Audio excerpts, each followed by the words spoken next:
Russian dictator Vladimir Putin, in a propaganda film being shown to Russians today, stated that peace with Ukraine is inevitable. Well, Putin also stated that he was provoked to use nuclear weapons, but that this will not happen.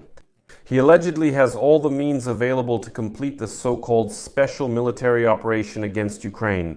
He claims that, after all, with the help of war, Russia will achieve its goals.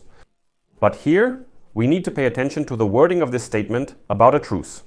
Because many media outlets have already reported that Putin said there would be a truce with Ukraine, while some Russian propaganda media are writing about it a bit differently.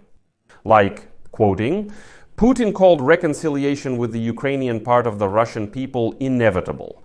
And this is what we need to pay attention to. Interestingly, Vladimir Zelensky has already responded to these proposals from the dictator Putin, stating that it's all just a game. And he says that Ukraine is ready for a ceasefire even today, but not on the terms dictated by Vladimir Putin. Moreover, Zelensky reminded that there are more than 200 assaults happening on the front every day. Accordingly, what kind of ceasefire or reconciliation can we even talk about? In addition, today the publication writes an interesting article in which they claim that the Kremlin ignores all rhetorical threats of sanctions from the White House of Donald Trump and continues its efforts to destroy Ukraine. Putin is showing how little he cares about the American president. But still, Putin is somewhat afraid to hold the parade in Moscow. It's now known that China's leader Xi Jinping will fly to Moscow for Putin's parade. And based on this, it can be said that there probably shouldn't be any strikes on Moscow from the Ukrainian side. I'm Alexei Pechi. It's May 4th. Let's review things sequentially. So, the Russian dictator Vladimir Putin stated today that he had no need to use nuclear weapons during the war against Ukraine. The Kremlin ruler made such a statement in an interview with his propagandist Pavlo Zarubin, dedicated to the 25th anniversary of Putin's time in power. As Putin stated, quote, "They wanted to provoke us, they wanted us to make mistakes, and there was no need to use the weapons you just mentioned. I hope it won't be necessary." Putin stated that Russia already has enough strength and resources to bring what has been started to the end, with the result the Kremlin needs. Here, let me remind you that the American journalist Bob Woodward wrote in his book War about the war in Ukraine that Western intelligence agencies have sharply increased the likelihood of Russians using nuclear weapons. After the armed forces of Ukraine liberated Kherson and part of the Kharkiv region at the end of 2022, well, according to sources from Woodward, the Kremlin stopped its nuclear threats only after pressure from the United States and China. In addition, Putin expressed his belief that in the future there will be a truce with Ukraine. Well, right now some major media outlets are quoting Putin's words as follows: "A truce with Ukraine is inevitable. It's a matter of time."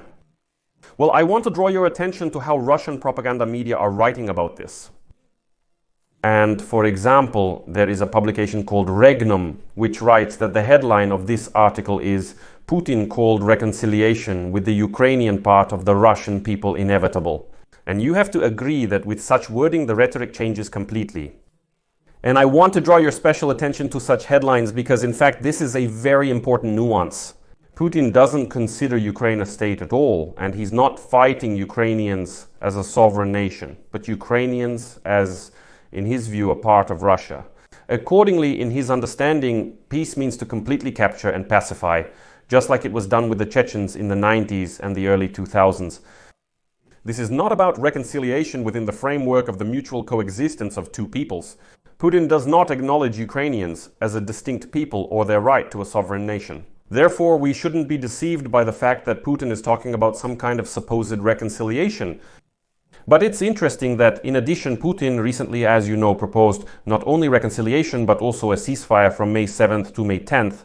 Well, exactly during the time of the parade in Moscow on May 9th. And today, the president of Ukraine, Volodymyr Zelensky, responded to such calls. As you know, Ukraine rejected this proposal. And Zelensky says that Ukraine is ready for a ceasefire even starting today, but only if Russia is ready to take reciprocal steps. Quote, "At the same time, we are ready to move to a ceasefire as soon as possible, even starting today, if Russia is ready to take reciprocal steps to complete silence, to a prolonged silence for at least 30 days. Zelensky stressed this is an equitable time to prepare the next steps. As Zelensky says, Russia must stop the war and cease assaults, cease shelling. He added that, as of now, the intensity of Russian strikes indicates nothing except Russia's desire to continue fighting. The enemy persists in using Shaheds and aerial bombs while intense fighting continues on the front lines. As Zelensky stated, every night there are up to 100 Shaheds, and just this week alone, from Monday to Saturday, there have already been more than 950 Russian aerial bombs. Every day there are intense battles in the Pokrovsk direction and in other directions in Donetsk. We are responding along the entire front, as well as in the territory of Kursk and Belgorod regions where our activity remains. Well, and also Zelensky added that now the Russians at the front are carrying out more than 200 assaults per day.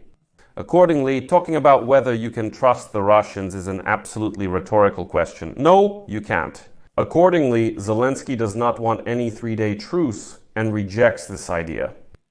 In summary, Zelensky says, the Russians ask for silence on May 9th, but they strike Ukraine daily. This is the highest level of cynicism. Ukraine is prepared for a genuine ceasefire lasting at least a month to end the war. The ceasefire can begin on any day. If there is to be silence, let it be every day. If there is to be a ceasefire, let it not be just for their holidays, but for every day. And regarding the parade in Moscow on May 9th and the hysteria from Russian propaganda about Ukraine allegedly preparing attacks on Russia specifically on this day, one crucial nuance must be added. It turned out that the Chinese leader Xi Jinping will indeed go to Russia for the official celebration marking the end of World War II. His visit will last 4 days. And as stated in the message from the Ministry of Foreign Affairs of China, quote, at the invitation of the President of the Russian Federation, Vladimir Putin, the chairman of the People's Republic of China, Xi Jinping, will visit Russia from May 7th to 10 on a state visit and will take part in the celebrations marking the 80th anniversary of the victory in World War II in Moscow. On May 9th, Moscow will host a grand parade, to which Putin has invited several foreign leaders. The Kremlin has also announced a so-called ceasefire for 3 days from May 8th to May 10th. Zelensky emphasizes that Ukraine is ready for a ceasefire, but not for Russian holidays, rather for 30 days. Why is this so important? This effectively eliminates the possibility of Ukraine attacking Moscow on May 9th specifically. Because let's say they wouldn't want to attack Moscow when the leader of China is there. But still, it's not in Ukraine's interest right now to completely break off any diplomatic relations with the People's Republic of China, no matter what position they take. Because, of course, they are taking an absolutely non-Ukrainian position, but nevertheless, it's unlikely that the Ukrainian political leadership would want to break ties with Beijing. That's why my assumption is that there won't be any attacks on Moscow on May 9th. On the other hand, I would finally like to hear an adequate response from Donald Trump, because the Kremlin basically ignores all the rhetorical threats of sanctions from the White House and continues its efforts to destroy Ukraine. In particular, today, a publication in a major analytical article dedicated to the situation in the Russian-Ukrainian war writes that the Kremlin's proposal for a 3-day truce on May 9th does not indicate a willingness for peace, but on the contrary, shows Putin's desire not only to seize all of Ukraine, but also his intention to later dictate his will to all of Europe.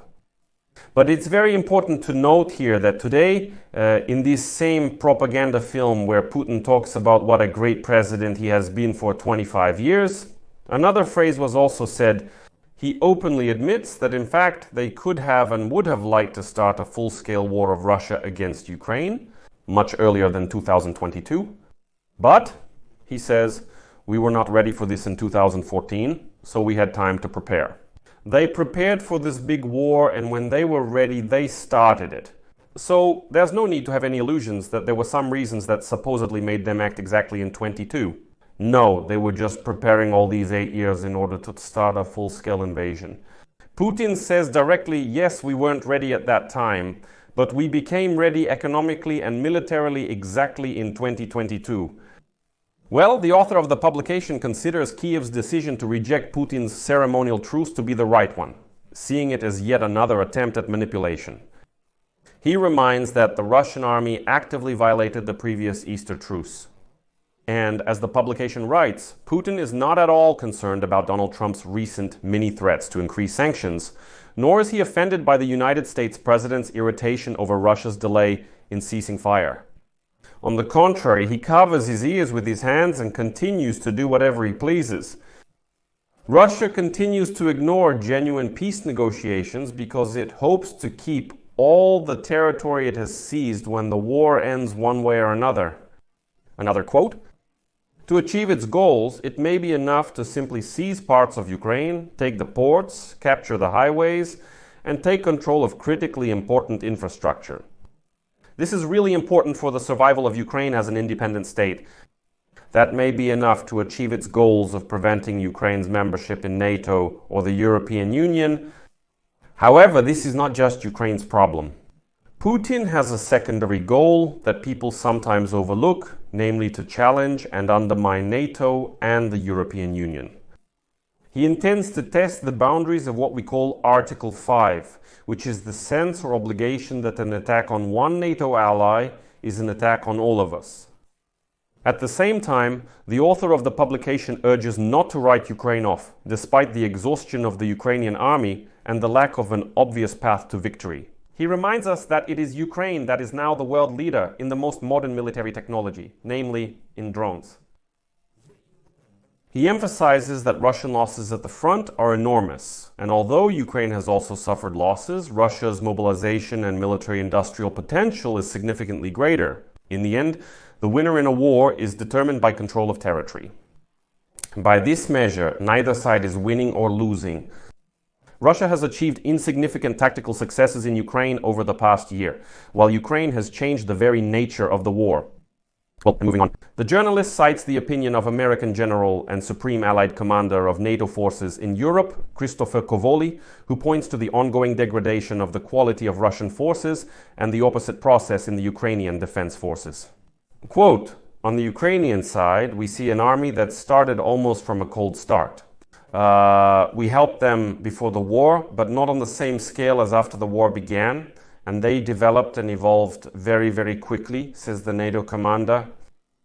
So, to sum up this episode, we can say that Putin is now trying to create the illusion that he really wants peace. He talks about how a truce with Ukraine is inevitable. He proposes some 3-day ceasefires, and in this way tries to create the illusion of moving toward peace. Not only in Russian society, but in the White House as well. So that Donald Trump would be charmed by such intentions and believe him while he continues the war. But in fact, Putin's main goal is to continue this war. And in this propaganda film, he says directly that, supposedly, we still have the strength and resources to continue this war and try to achieve the goals that the Russian dictator has set for himself in this war. I'll put an ellipsis here. Share your opinions and conclusions in the comments below this episode, subscribe to the channel, click the bell, and don't forget to leave a like. If you want to support the work of this channel, you can do so with any donation using the links and details in the description of this video, or use the quick response code on your screens. This platform is the easiest and most convenient way to support the work of this channel. That's all. Take care of yourselves. Goodbye, everyone.